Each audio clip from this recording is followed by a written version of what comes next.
Почему ваши мышцы спины медленно растут, и вы до сих пор не похожи на статую древнегреческого воина? Чтобы разобраться, мы вкратце пройдемся по анатомии, причинам застоя и технике главных упражнений для атлетичной спины, и как все это применить на практике. В общем, это Владарович. Давайте искать, где здесь собака зарыта.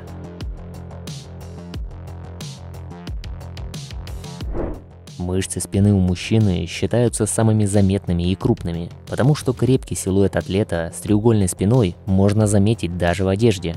Мышцы спины помогают во многих силовых упражнениях.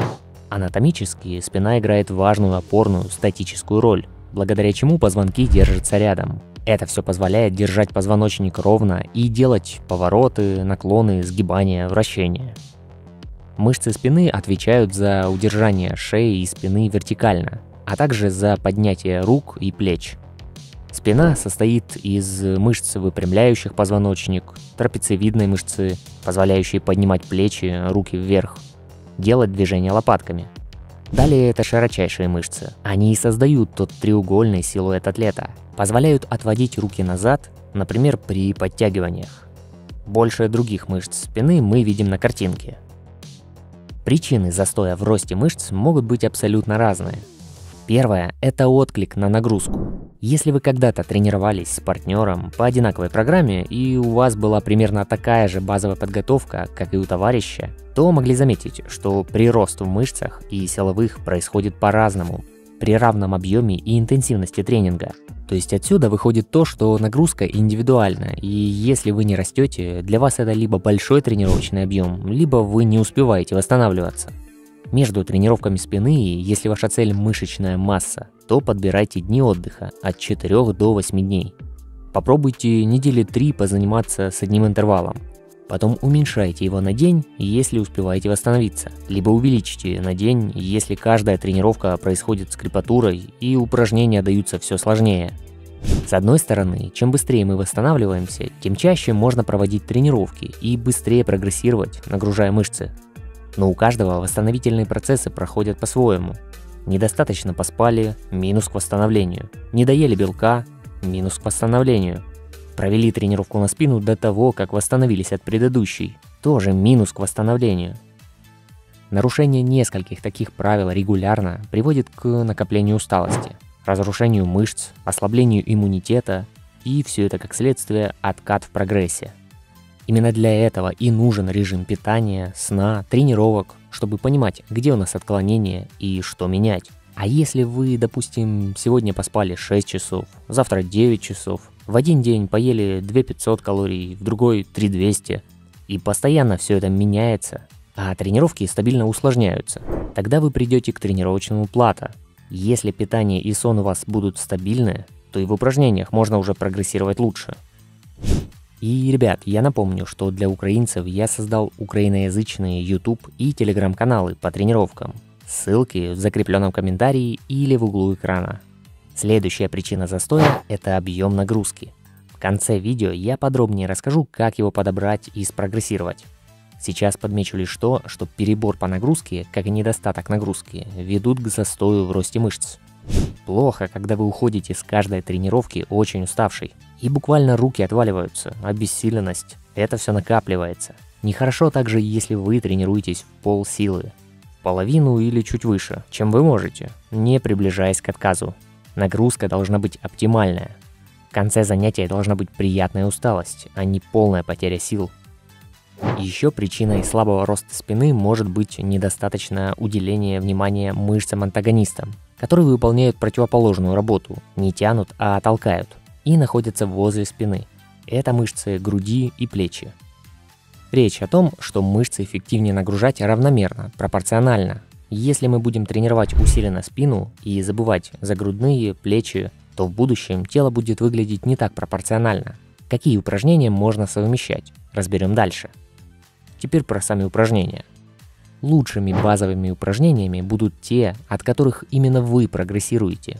Это нужно проверять, а я предложу 4 варианта. Первое – это, конечно же, подтягивание, золотая база для спины. В зависимости от уровня подготовки их можно делать с весом, или австралийские, или с резинкой. О подборе нагрузки чуть дальше. Какие повторения считаются качественными? Спина будет работать в целом при любых подтягиваниях. Единственное, старайтесь хват держать на ширине плеч или чуть шире. Не нужно браться за перекладину слишком широко, это не повлияет на лучшее задействование спины, а лишь сократит амплитуду. Но и также узкая постановка рук будет включать спину в работу. Ошибки.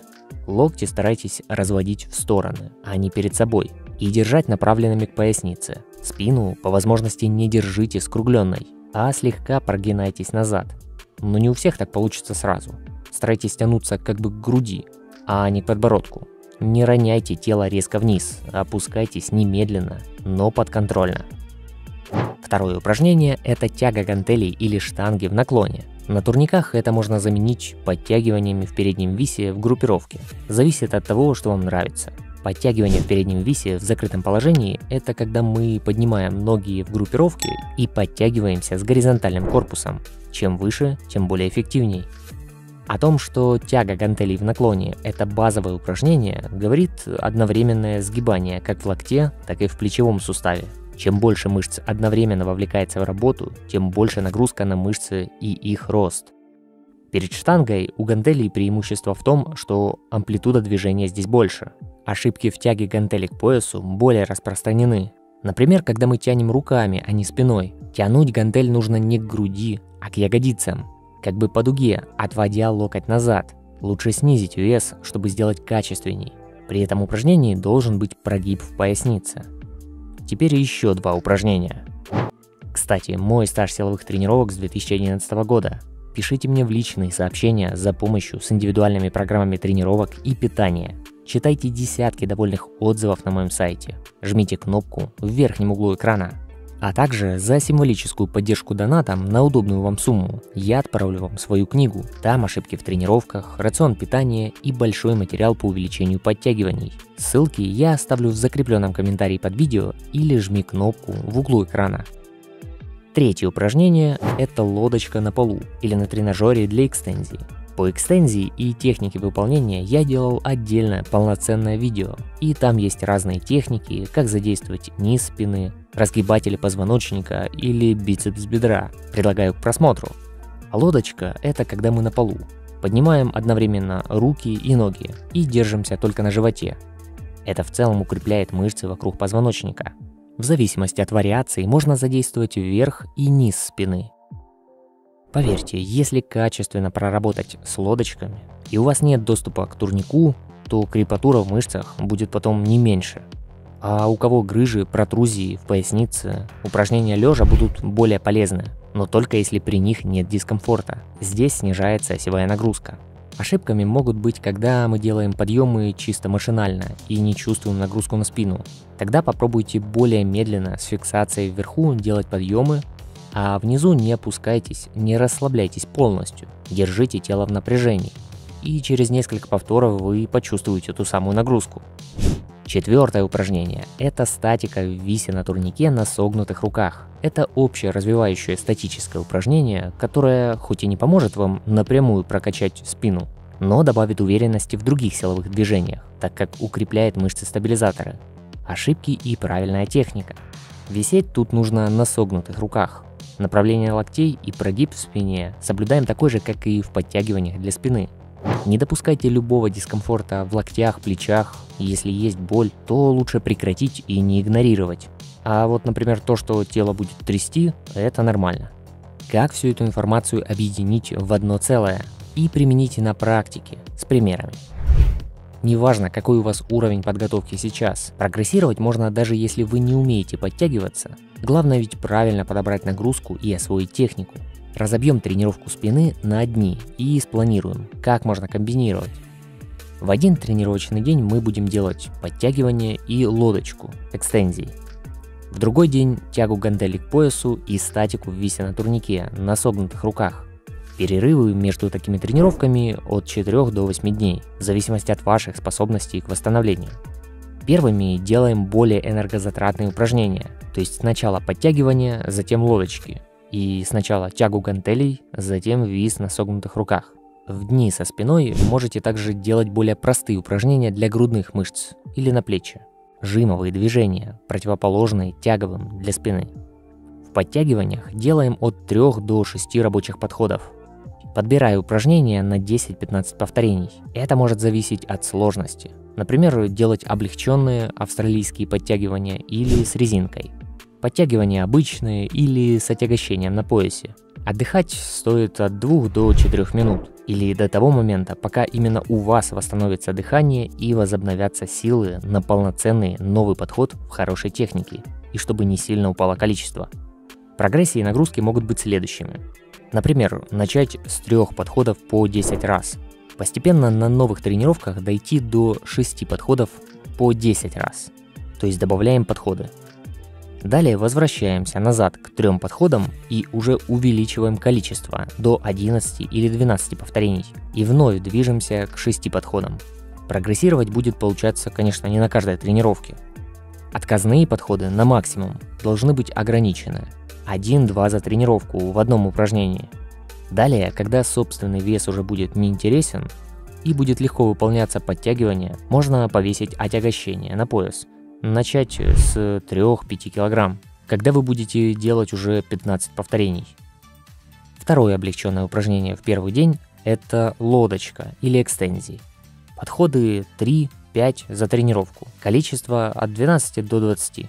Прогрессия по такому же принципу, как и в предыдущих упражнениях. Так, теперь о том, что мы делаем во второй такой день. Если вы хотите обсудить и решить свой вопрос по тренировкам, я предложу вам присоединиться в наш чат атлетов между более 5000 спортсменов в телеграм-канале. Там же вы найдете и мои статьи с разбором полезных тем в тренировках, а все ссылки в закрепленном комментарии или жми кнопку в углу экрана. В другой тренировочный день тяга в наклоне или подтягивание в закрытом переднем висе. И вторым упражнением статика на турнике. Тягу делаем в диапазоне примерно 3-5 подходов, подбирая вес на 8-12 повторений. Прогрессируем постепенно с 3 подходов по 8 раз с одинаковым весом до 5 подходов на 8 раз. Далее или поднимаем количество раз и снижаем подходы, или увеличиваем вес на пару килограмм и вновь идем по прогрессии. Если выполняем подтягивания в закрытом переднем висе, то делаем от 3 до 6 подходов в диапазоне 6-12 повторений. Второе упражнение в этот день – это вис на турнике, на согнутых руках. Тут кроме спины будут задействоваться и руки. Упражнение статическое. Оно направлено больше на укрепление мелких мышц стабилизаторов и будет полезным в улучшении силовых показателей в других упражнениях. 2-4 подхода по 20-50 секунд. Можно и с отягощением. Но если у вас проблемы с локтями, плечами, не делайте это упражнение в отказ, на максимум. Иначе будет дискомфорт в суставах и придется вообще делать паузу в тренировках. За тренировку можно сделать и 3 упражнения на спину, но это уже смотреть, насколько вы потянете. Чтобы вы дополнили еще из своего тренировочного опыта, давайте обменяемся в комментариях. Или если есть вопросы, пишите.